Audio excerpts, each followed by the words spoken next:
Vamos agora iniciar o estudo da Lei 9796 de 99. Sim, a lei que regulamentou a previsão da emenda 20 de 98, conforme eu falei no vídeo anterior. E ela regulamentou apenas a compensação previdenciária do regime geral de previdência social e os RPPS. Então, qualquer RPPS do Brasil pode cobrar o INSS. E o INSS pode. O INSS, Regime Geral de Previdência Social, pode cobrar qualquer um desses RPPS também.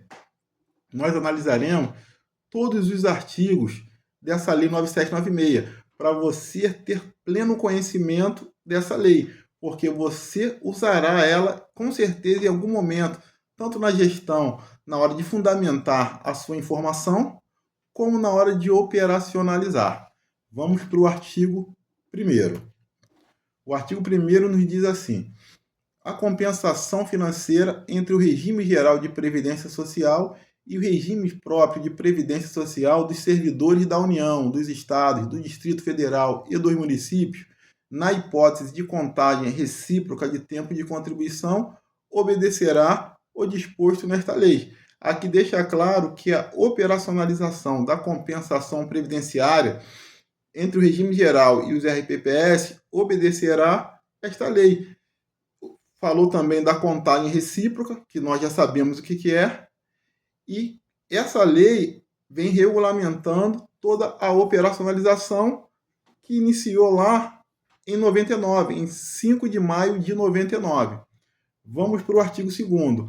O artigo 2º, ele já começa a trazer algumas definições que nós já comentamos anteriormente, que diz assim o artigo 2º: para os efeitos desta lei, considera-se, inciso 1º, regime de origem, o regime previdenciário ao qual o segurado ou o servidor público esteve vinculado, sem que dele receba aposentadoria ou tenha gerado pensão para seus dependentes. Uma informação importante: regime de origem, como nós já falamos lá anteriormente, é da onde vem o tempo. É onde ele trabalhou, o funcionário trabalhou, mas não se aposentou e nem gerou pensão. E aqui nós já criamos um outro ponto importante. O servidor que falece em atividade também não é passível de compensação previdenciária na pensão. Então, aqui já começa a ficar atento. Para ter direito à compensação previdenciária, tem que haver uma aposentadoria anterior. Aí sim, continua na pensão. Se o servidor faleceu em atividade e gerou pensão, essa pensão não é passível de compensação previdenciária. Já é mais uma informação para a gente acrescentar. E vamos continuar. E um outro ponto também que eu deveria ter falado lá no início: normalmente as instruções normativas, as normas que falam da compensação, trazem a definição de compensação previdenciária. Como que? Você vai ouvir muito falar nisso, que é um acerto de conta entre regimes. Acerto de conta entre o regime geral e o regime próprio, do regime próprio entre si. Por quê? Porque não é justo quem não recebeu a contribuição custear tudo. Então, por isso ocorre a compensação previdenciária. Mas quando você também olhar as normas, você vai perceber que eles falam de compensação financeira. Para nós que trabalhamos na compensação previdenciária, significa a mesma coisa. Lá na lei traz compensação financeira, mas quando você olhar no dia a dia, nos eventos, no sistema, fala-se de compensação previdenciária, mas tanto o decreto 10.188, a lei 9796, a emenda constitucional, as duas, traz como compensação financeira. Fechado esse parênteses que nós abrimos aqui para trazer essas informações, vamos partir para o inciso 2, regime instituidor. O regime instituidor responsável pela concessão e pagamento de benefício de aposentadoria ou pensão dela decorrente. Olha aqui, sobre o que nós falamos. O regime instituidor Definição do regime instituidor. O regime instituidor é o regime previdenciário responsável pela concessão e pagamento de benefício de aposentadoria ou pensão dela decorrente, assegurado ou servidor público ou a seus dependentes, com cômputo de tempo de contribuição no âmbito do regime de origem. Aqui fica bem claro o que? Se não houver aposentadoria, não há compensação previdenciária na pensão. Agora, se houver aposentadoria, ocorre a compensação após a cessação da aposentadoria. Da compensação da aposentadoria, você vai enviar um novo requerimento de pensão para dar continuidade. E fique atento, porque também corre o prazo prescricional, não só para a aposentadoria, mas também para a pensão. Vamos partir para o próximo. Vamos para o parágrafo 1º, que nos diz assim: os regimes próprios de previdência de servidores da União, dos Estados, do Distrito Federal e dos municípios só serão considerados regime de origem quando o regime geral de previdência social for regime instituidor. Aqui ele amarrou para compensar só com o INSS. Falou que os estados, o Distrito Federal e os municípios só serão considerados regime de origem quando o regime geral de previdência social for o regime instituidor. Como eu falei anteriormente, a Lei 9796, embora a emenda 20 tenha falado que poderia ocorrer a compensação dos RPPS entre si, ela não trouxe, ela amarrou sempre o INSS estando em um dos polos, ou cobrando ou sendo cobrado. Vamos para o parágrafo 2º. Na hipótese de o regime próprio de previdência dos servidores públicos não possuir personalidade jurídica própria, atribuem-se ao respectivo ente federado as obrigações e direitos previstos nesta lei. O que acontece é que ele deixa claro, se não possuir um regime próprio, o próprio Estado, a própria Prefeitura é responsável. Então não tem que falar, não tem regime próprio, tem regime próprio. Se tem, ok, operacionaliza pelo regime próprio. Se não tem, vai ser pela Prefeitura, pelo Estado, tanto cobrar ou ser cobrado. Esse é um ponto importante.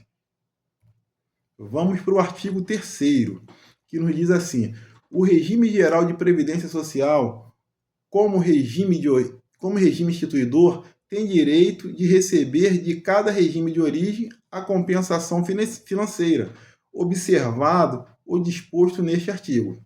Vamos lá. Aqui está dizendo que o regime geral de previdência social, o INSS, quando for regime instituidor, tem direito de receber do regime de origem a compensação financeira, observado o disposto neste artigo.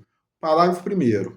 O regime geral de previdência social deve apresentar a cada regime de origem os seguintes dados referentes a cada benefício concedido com cômputo de tempo de contribuição no âmbito daquele regime de origem. Certo? Aqui está falando, esse parágrafo, de apresentar os dados.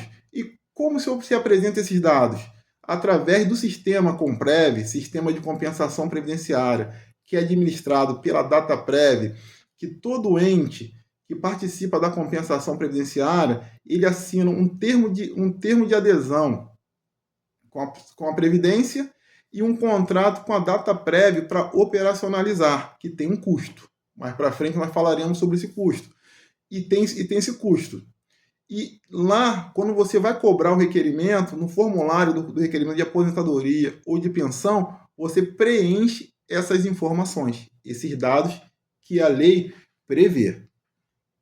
E quais são esses dados? O inciso 1 já começa a informar identificação do segurado e, se for o caso, do seu dependente, a renda mensal inicial e a data de início do benefício, o percentual do tempo de serviço total do segurado correspondente ao tempo de contribuição no âmbito daquele regime de origem. Esse inciso 3, vamos fazer um parêntese aqui para a gente comentar um pouco sobre ele. Lá, quando você vai preencher lá o formulário no sistema Comprev, você preenche o tempo total de contribuição e preenche também o tempo que veio do regime de origem. Porque essas duas informações serão a base para gerar o coeficiente que vai multiplicar com o valor do benefício para poder gerar o prorata mensal. Um exemplo, digamos que eu tenha 10 mil dias de contribuição, tempo total, e eu tenho 1.000 dias do regime de origem, que está contabilizado nesses 10 mil dias. Então, qual é a proporção desses 10 mil dias, desses 1.000 dias do regime de origem para o total de 10 mil dias? 10%. Então, se é 10%, então esses 10% serão multiplicados pelo valor da fixação ou pelo cálculo da média, e será o valor do prorata mensal. Esse ponto era importante fazer esse parêntese para poder passar para o tópico seguinte. Parágrafo 2º nos diz o quê? Cada regime de origem deve pagar ao regime geral de previdência social para cada mês de competência do benefício o valor resultante da multiplicação da renda mensal do benefício pelo percentual obtido na forma do inciso 3 do parágrafo anterior. É justamente isso. O valor do benefício veio multiplicado pelo aquele coeficiente daquela forma que eu expliquei no parágrafo anterior. Vamos agora para o parágrafo 3º, que nos diz assim: a compensação financeira referente a cada benefício não poderá exceder o resultante da multiplicação do percentual obtido na forma do inciso 3 do parágrafo 1º deste artigo, pela renda mensal do maior benefício da mesma espécie pago diretamente pelo regime de origem. Então aqui ele traz essa informação, um limitador, não pode ultrapassar a renda mensal do maior benefício da mesma espécie pago diretamente pelo regime de origem.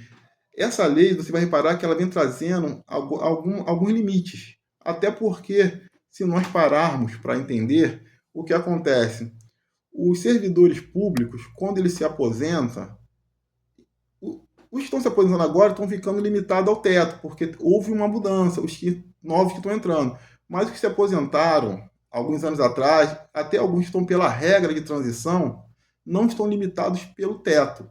E o INSS ele fica limitado ao teto. Imagina um servidor que receba 20 mil por mês hoje. A compensação do INSS nunca será com base nesses 20 mil, no máximo ficará no teto do INSS. Tem esse limitador. Então é importante ficar atento a isso. E eu vou fazer um intervalo agora nesse vídeo aqui, para não ficar muito longo, e depois nós continuaremos no parágrafo 4º.